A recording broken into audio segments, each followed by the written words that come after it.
What's up, everybody? Josh with Apex Overland. Let me show you what I've done since the last time I saw you guys.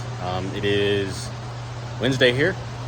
Worked none on the thing Monday, a little bit yesterday afternoon, and got most of the day knocking out on this while Quinn did the normal day-to-day stuff for me. I was able to concentrate on this, and then this afternoon he helped me knock some welding out. So here we go.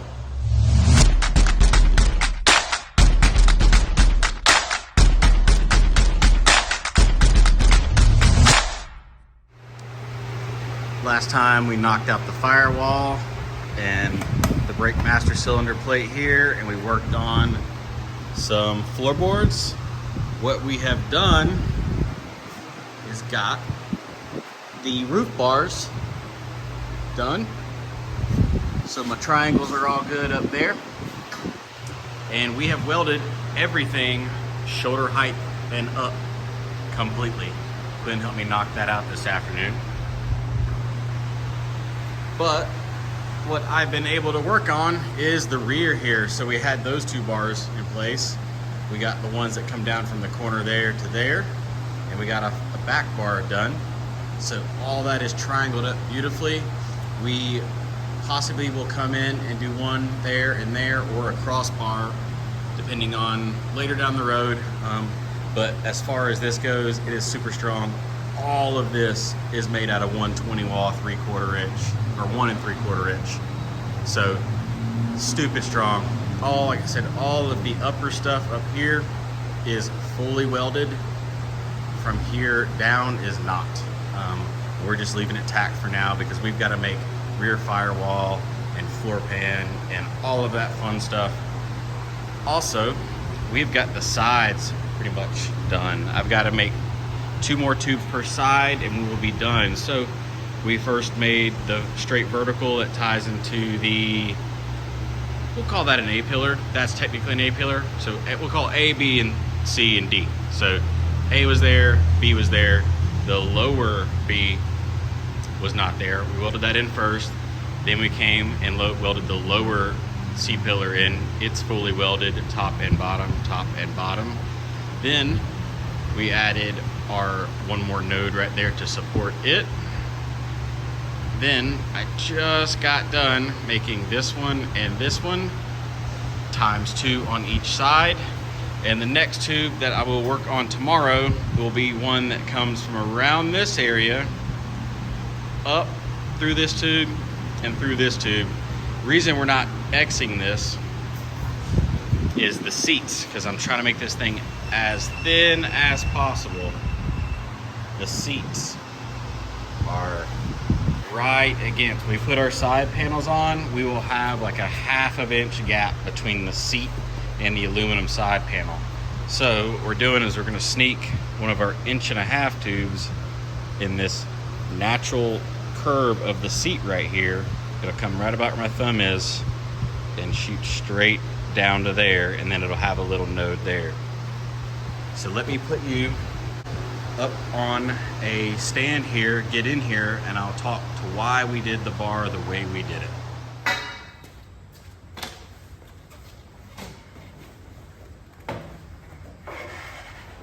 All right, so we're in here now. Brakes, gas pedal eventually. So we got the upper bar here. This bar right here protects your whole side, and we'll put a piece of foam on it on the inside right here. So it'll make a decent little armrest. So when you're just cruising, we'll have a full piece of foam. It'll hit. And the one that comes up from right there up and up here, another piece of foam on that piece, and your elbow can never hit it because the back of your oar hits the seat there. And also you got a little more foot protection right here with this bar. It was just going to be open and a flat piece of aluminum. Now we've got a bar, so if a rock, big sharp rock comes up and hits, it won't be coming through and hitting your foot. Works out great. We went with this bar angled this way rather than coming from the back left corner here to the middle, because I'm just thinking crashes and wrecks and rollovers. If you're coming up on something and you hit a rock or you start to tilt into the a wall or something like that, you're primarily going to hit this front corner here and here. And I wanted to transfer that load all the way back to the rear here. So yeah, coming along great. 2 more bars on each side, down, down.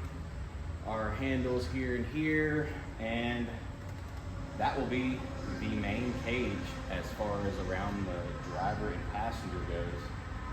And then of course a lot of little corner gussets, like we'll have to put gussets here and here, because Ultra 4 regulations state any single weld fracture or failure that compromises like driver or passenger safety have to have a gusset or a supporting tube that's notched in with the same diameter and thickness.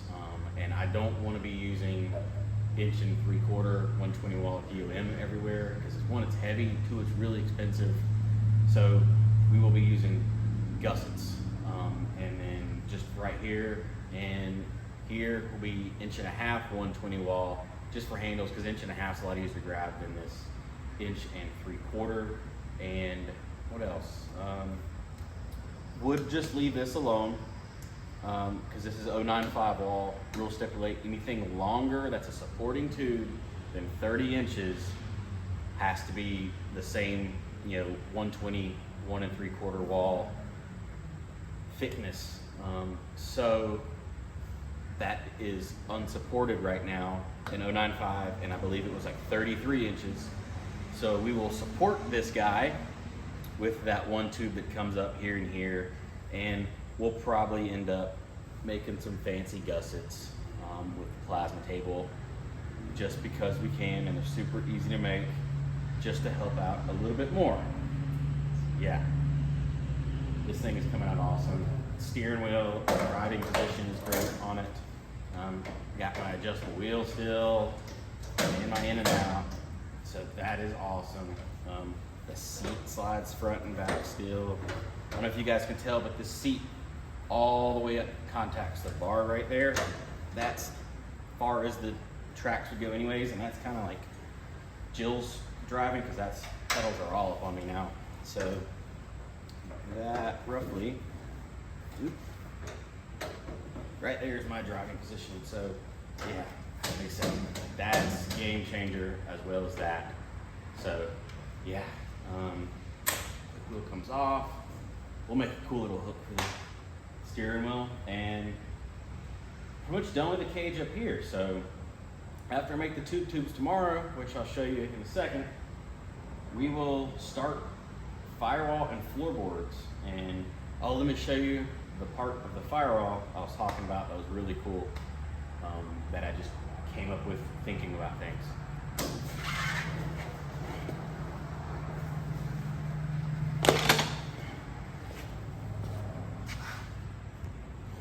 Oh, and so my little step right there, most race teams and stuff cut a hole in their side panel so your foot can go in right there. Really cool idea. I just don't want mud and muck coming in there. So what we're gonna do is, off the frame right about here, we're gonna make a slider that comes out only 3 or 4 inches, comes all the way down and then back in, and have a couple supporting tubes. We'll probably make it out of like 095, because it'd be like a sacrificial slider that welds on. Give me a place to step, and hopefully when we're coming into the rocks, it'll keep the rocks away from our nice side paneling here. So let me walk over here. So when I was telling you guys about why this right here is lower than that, that is at that height. So if we ever have to, we can get to bolts and stuff by taking off the whole floorboard. But the reason that is the specific height it is because instead of running big, fancy, expensive air cleaners, factory filter fits in there perfectly now. So what we'll do is we'll make a little box. This whole panel right here that will cover this will have the hole cut out for the filter. So the filter will click in either from the outside or for the inside. Haven't figured that out yet because there's plenty of room in the passenger side knee well to get access back here.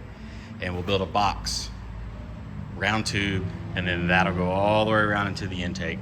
So instead of running huge expensive filters, we can literally go pick up cheapy filters in a race. If it's super dusty, we carry one with us, have a couple in the pits, and it's a quick swap, whether it be popping the hood and then taking the panel off and pulling the filter out, or it's gonna be reaching underneath and accessing the filter from under here. And it'll sound cool too, because you'll have the intake noise coming into the cab and all that fun stuff. Figured make use of what we got, so I'm not just running a K&N filter. It gets clogged up, you gotta pop the hood, all that stuff. Or those super big, expensive, like canister filters that most guys run between their seats or in the back or something like that. We just run a bunch of little filters because these things are like $6 at like AutoZone, Advance Auto, O'Reilly's, pick your poison there. So do that.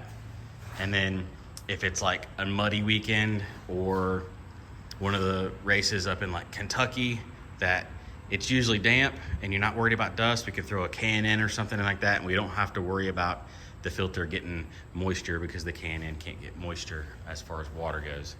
But that is it. Thing is awesome. Said we got to make more tubes from there to come up to there, and then that will be the driver's cage for the most part. Few little things and gussets and making the dash and the floors, but yeah. Seatbelt, see what everyone's going through there, so the seatbelts can come through, pass through, grab the bar in the back perfectly. Our 4x4 roof piece came in today. Got that a drop from Alro Steel. We don't need a 4x4. We need like a 3.5 by almost 4 lengthwise. But that came in, so we're gonna cut that thing up. And our new fuel cell came in. So we got rid of the RCI 15-gallon crawler one and went with an RCI 22-gallon with bladder, and picked up a, I don't remember the name of this brand. Either way, it was on Summit. Remote fueler neck, so we can do a flexible hose up from there, up and out, and we'll be good to go. So that's gonna be awesome. That's gonna sit roughly back here. We'll have a firewall and then radiator sitting above it. So yeah. Also, these got a bunch of parts. Wheel at East Coast Gear Supply is hooking it up, helping us out. Spool in the rear with a re-gear for 538s, a ARB air locker in the front with this. Yeah, just re-gear and air locker in the front there. Same thing, 538s. And Barnes 4-wheel drive as well is helping us out a ton. Shout out to you guys. Ordered their Pro full truss kit and the low profile full truss kit. I think it's called the Pro Low Full File for the AM 9.25. Ordered that thing there too. Also ordered the Barnes 4-wheel drive DIY universal hydro steer plate kit for the front of this thing. We're gonna have to modify it to fit this axle because it is a universal one, but that'll be the next thing. So coming soon will be starting axle work, and we ordered a shave kit for this. It's a semi shave. Talked to Will at East Coast again about doing a full shave, no shave, or semi shave. He suggested highly only do it in a shimmy shave, so you lose the bottom bolt right here and you keep those two. Got a cover from online. Trey sent me the link. I don't remember the name of the company. I paid full price. It was like $100 with shipping. DIY welded together kit. So lots of axle work coming soon, but I'm excited. Lots of work. Felt like this thing was dragging along because we were just doing lots of little things. Now it's actually an almost completed cage right here, which is awesome. Also started working on measurements for the solid axle swap and the rear trailing arm conversion, hint, hint. We're doing 118-inch wheelbase. That's what I'm shooting for, plus or minus a couple inches there, but 118 is what I'm shooting for with 39s.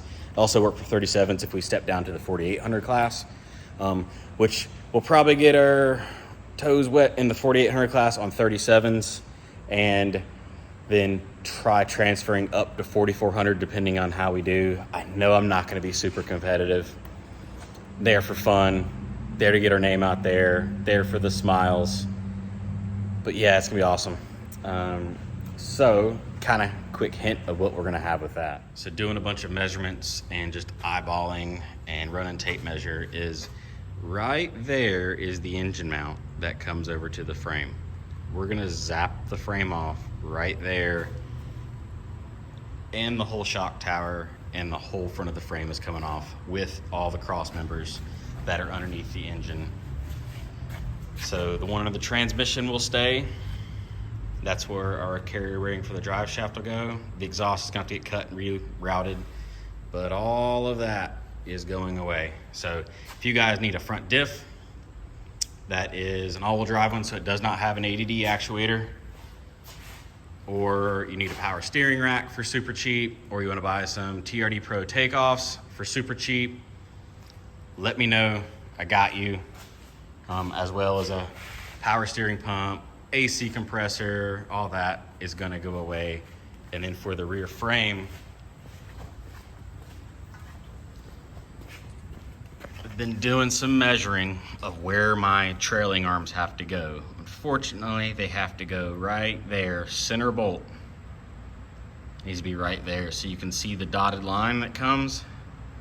Frame's probably gonna get chopped there, plated, and a big side plate down the frame for a minute, and the trailing arm will go there, so it will be completely flat into the trailing arm rather than hanging it down like this so you don't get caught on anything. And that is me just doing quick rough math, because that is where the center of the axle needs to be compared to where it is right now to get a 118. And then same kind of story for the front here. Pushed it forward about 3 inches for the center of the axle be, because I just did 20 inches because 39 is up here somewhere, and that's roughly front of motor. So when you get your winch and stuff, I'll have almost a sheer 90-degree approach angle, which is be awesome. You want your bumper to hit before your tires, but it'll be really close for me, which is gonna be awesome. Looked through the Barnes catalog trying to find a link kit that was like universal, that was just quick and easy to bolt onto the front of this thing. I don't know my clearances yet. They're 4-link, upper triangulated one, calling my name kind of there, but it might be the lower triangulated one. We might end up just ordering all our Heims and stuff from them and just making it ourselves. We have a plasma table. I'm not afraid to use it. Plus I can make it exactly for the frame of a 4Runner. So next time we do a solid axle swap, or you guys want to do a solid axle swap, I will have the files that click into place on a Toyota frame, making this super, super easy for anybody else trying to do a solid axle swap. There are a few out there, like 5th gens and 4th gens, that are solid axle swap, but everybody who does one shoots for the 43s and what have you tires, and they're having to jack it up a whole lot. I'm gonna try doing low and fast on this thing. So I'm gonna try getting this cab as low as it can on the ground with solid axles, not impacting the motor, on 39s. That's my goal, low and fast. You don't wanna be jacked up really high going fast. That's my goal, race truck. So thank you guys, see you later. Like, subscribe, share this please. Views are going up, subscriptions are going up, so I love it to see it. Discount code Ultra4, still active on the website for shirts, hats, hoodies, patches, any of the Apex or Vin swag. I think I put like 20% off on it, so we're practically breaking even on everything, which is awesome. I'd love to see you guys in your pictures. Tag us, tell me where we should go to take this thing to test it out. If you guys have some secret trails or know of good local trails near you at off-road parks or something, and you want to take us and show us around when this thing is done. I'm about it. So see you guys. Bye.